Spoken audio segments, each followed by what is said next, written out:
What's up guys, my name is Casey and this is eBay Miniature Rescues. This week we're going to try and up our freehand game by making some custom stencils.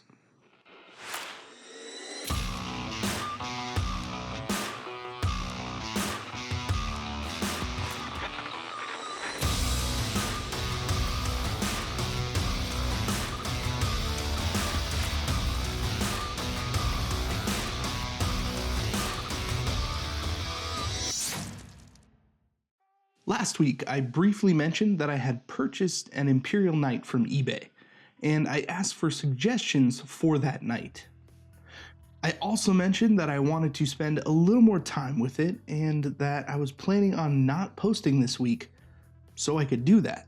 Overwhelmingly, you guys did not want me to skip this week. So let's go ahead and get into this and make some progress on this knight. The first thing we're going to do is head to the computer and get some images to use for our freehand designs. Alright, so let's head to Google and look up some images and see what we can find to turn into a stencil.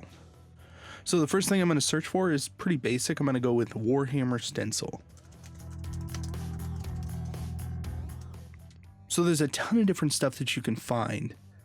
And they're all pretty easy and like not super detailed, easy enough stencils to work with.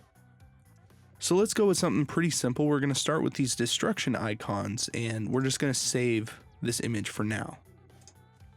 Alright, so I created a folder on my desktop just called stencils, and we're going to start off with this and just call it destruction. Now we're going to save this as a JPEG image. That way we can import this into a program a little bit later and start to make some stencils. So that's pretty much it for these kinds of stencils. You can print these out, cut them out with some scissors or an X-Acto knife and get some pretty alright stencils. But we're going to go a little bit more complicated. We're going to use a Cricut cutter, and I'm going to start to walk through some of the steps that I took to get some of the stencils, more complicated stencils, for this build. So when I was trying to think about different ways to approach this knight, I asked for a lot of suggestions and there were a lot of really good ones, and I kind of took parts and pieces from a whole bunch of different people.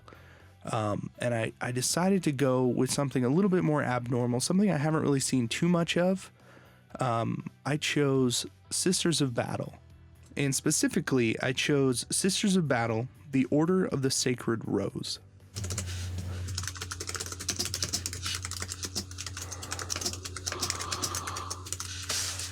So right off the bat, the reason that I chose this was specifically because of the color. I like the kind of tricolor, mostly white with some black, and then, using red as that nice accent. So I wanted to find some images that would work well to make some stencils that would go onto the sides for this knight. Now, right off the bat, just typing in Sisters of Battle, Order of the Sacred Rose, there are a whole bunch of things that pop up. And so we've got a few different things to choose from. The first thing I want to do is grab an image. I like this one. I think it's pretty cool and could work well for an art piece on the side, especially the shoulder. So I'm going to open this in a different window, in a different tab, I should say, and we're just going to keep that set aside for now. Right now, since we're just gathering materials, we just want to kind of find different things that look cool and kind of see where that takes us. We're eventually going to go into a program and see if we can make some stencils. The next thing I'm going to do is go to a different tab here. I see this little icon up here, the Sacred Rose icon. And that's what we want to look for, because we definitely want to have that somewhere on this knight. And here it is. So sometimes you get pretty lucky when you're doing these searches. More often than not, you are going to find what you're looking for, especially with something like Warhammer. It's very specific. And in this case, we've got several different options. Now, color doesn't necessarily matter because we're going to be cutting this out and painting it whatever color we want. So why don't we just grab the clean black one, let that load up, and then we're just going to save this image in our stencil folder. And we're going to just name this whatever. I'm going to call it Rose because that's what it is. and we're going to move on. All right, so we've got our images. We're going to go to a website called stencilcreator.org. Now, I've been using this for a little while. It does a pretty good job at making stencils. Now, not every picture works. This is a little bit hit and miss. There are some options you can choose, but we're going to take some of our images and see what we can make out of those. Okay, so I'm going to open my stencil folder, and we're going to grab our title to this random picture. And this is the one without the rows, and we're going to open that up. Now it's going to do its thing and kind of interpolate the layers. It's going to boost the contrast to try and separate those so that it makes different sections that we can then choose from to cut out. Now, the nice thing about this particular website is it gives you plenty of options. So if we wanted to do a multicolored stencil, then, we'd print out 4 different versions of this, have it cut out on our Cricut, and we would have basically separate layers that we could then fill in whatever colors we want, and we would get this image, which is pretty cool. Now, I've done a little bit of experimenting and testing with that, and it didn't work as well as it seems coming from this, but that's probably due to my lack of experience with this in particular. So for now, we're going to look for a 2-color option. Now, luckily, this actually looks pretty good. There's still a good amount of detail. You can see what's going on here. And, some of this we can kind of figure out after the fact. We can do a little bit of work with a paintbrush after this is laid down to make it look even better. But you can see her face is well defined. You've got the rose in that flag. And this could be really cool for one of the shoulder pads. So we're going to go with this and choose next step. And for what we're trying to accomplish, this looks pretty good. Now, there's going to be a little bit of work that we're going to have to do here. There's some cutouts and some funkiness, and we are going to lose some of this detail when it comes to actually printing that out. But I like where this looks. I like how this looks, and I think we can probably work with that. Now, the other option down here is this contrast boost. So, like I was saying earlier, it's taking that image, changing the contrast, and pushing it in different directions so that it can figure out what pieces to cut out. So if there's a large reflection, is that going to be, its own separate piece, or is it in with another piece, that kind of thing. So you can see how it's kind of pulling from that and boosting those areas. The blue flame off of her left arm is essentially gone. We're losing that because it's boosting the contrast and making it part of the background. It's fading into that background. But that's not really a big deal. So this looks pretty good. We're going to use this, and we are going to go to the next step. Now, this is going to apply the filters, do the layering order, which in this case, it's only 2 layers. So the background color and 1 stencil, and it's going to make that for us. And it pumped out our stencil. This looks pretty good.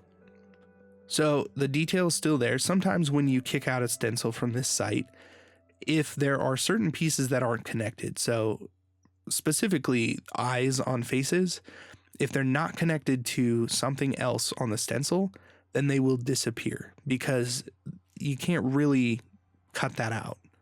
I mean, you can, but it doesn't really work very well. You have to manually place those pieces, and that doesn't end up looking well. It's going to look derpy no matter what. So in this case, we can see the rose in that flag.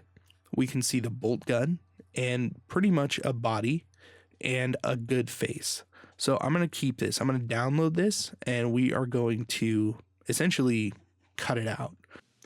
I want to point out that you don't necessarily need a Cricut cutter to make stencils. This machine makes it much easier to make them, but you can sit down with an X-Acto knife and make some very nice stencils.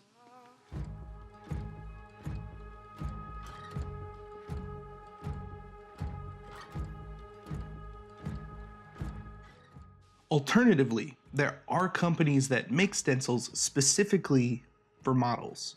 I'll put some links in the description for fallouthobbies.com.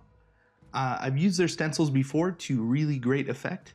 They certainly didn't sponsor this video in any way, but I do enjoy their products. The idea is to give us a starting point to work from, and then use a brush to fill in the rest. So let's start with one of the shoulder pads for the knight. Since we are going for the Order of the Sacred Rose, there will need to be plenty of white, black, and red on the model. I painted a majority of the model white, and we're going to use our custom stencils to start to fill in those areas. I'm going to start with some of the more basic stencils to fill in half of the shoulder pad, then airbrush that in with Flesh Terror's red. This will give off a nice grungy feel and some nice contrast with that white.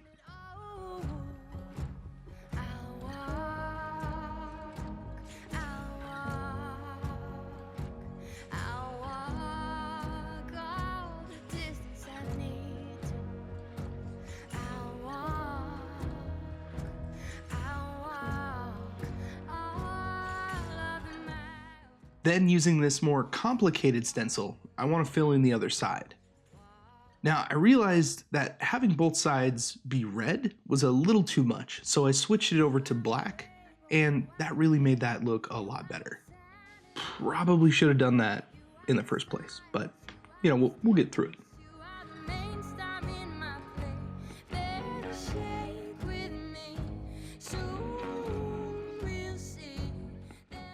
Coming in with some Vallejo metal color copper, I'm going to fill in the trim so that we get a better idea of how this is going to look, kind of framing that piece in.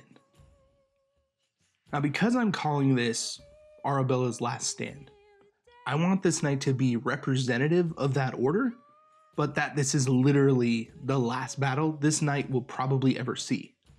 It's gone through a lot and somehow is still functioning. Eradicating the heretics, one bullet at a time. Coming in with some gloss varnish, I'm going to coat the entire shoulder pad and lock in the work that we've done so far.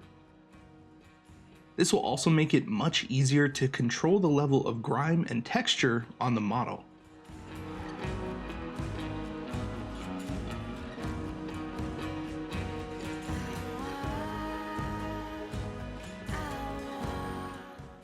After coating the shoulder pad with AK Interactive's streaking grime, I'm going to bring in some odorless mineral spirits to remove a majority of that enamel. This will act a lot like a wash because we're taking most of it off, and that gives us an opportunity to blend that with our stencil work. Having a unifying layer over the top really makes this look like it's part of the shoulder pad.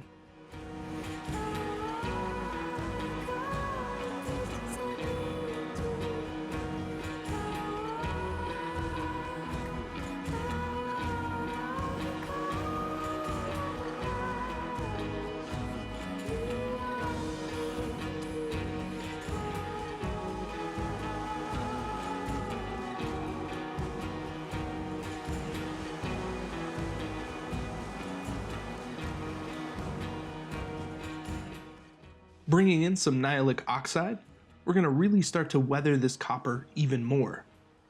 The nice thing about Nayla oxide for this particular knight is that the oxide will stand out nicely and give us a good contrast to our colors. So it brings a little more life into this model overall and adds a nice pop of color.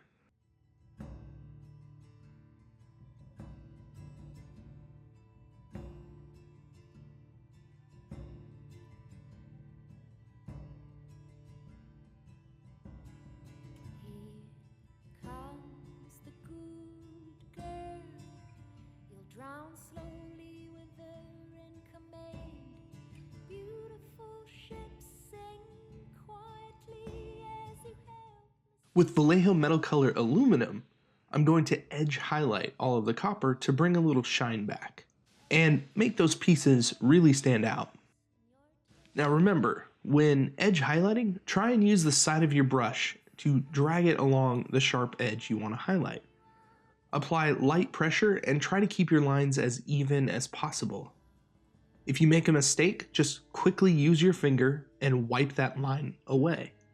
Chances are the paint is still wet and it didn't quite stick to the model. Just be patient with it. Don't be afraid to move the model into whatever position is most comfortable so that you can make the best line possible.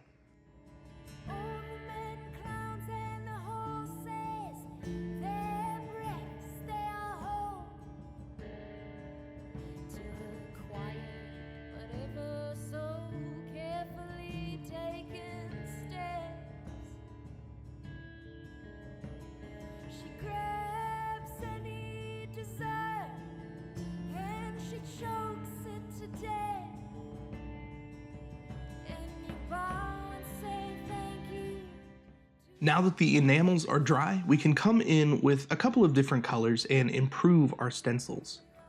Specifically for this shoulder pad, I want to bring some life into the sister's face and underline some of the stencil's details to make them stand out a little bit more. I'm going to work my way through the shoulder pad and add color in a few different areas.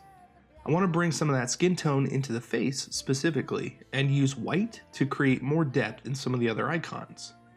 The flower on the flag is a great example. Putting just a little bit of white at the bottom of each of those petals creates a lot more interest and makes it look like there was more work done and just more time that was spent on this paint job. It's the little things that count.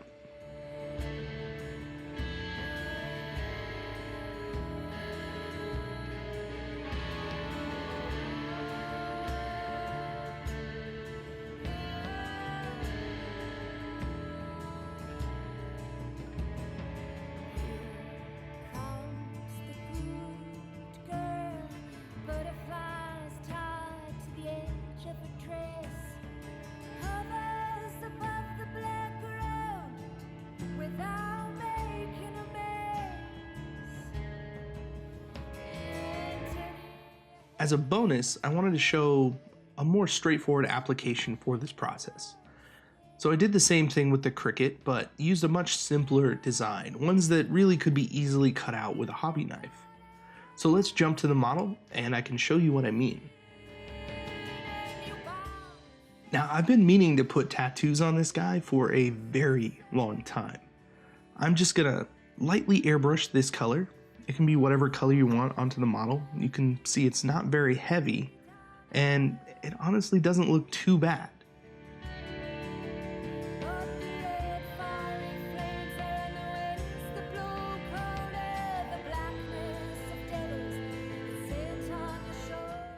But to make it look like it's been painted on, I'm gonna come in with a brush using the same color and just fill that design in. Pretty neat.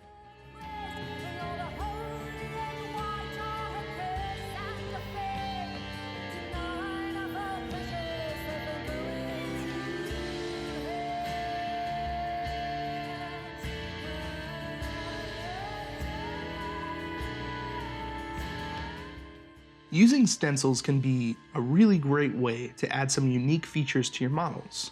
The more complex ones do carry that stencil aesthetic, but the more brushwork that you do after the fact, the better that's going to look. The simpler designs for things like tattoos I think work the best, and luckily they are easier to make. I thought this was a pretty fun way to show some progress on the Knight, and I'm just about wrapped up on that model, and the video will be incoming next week.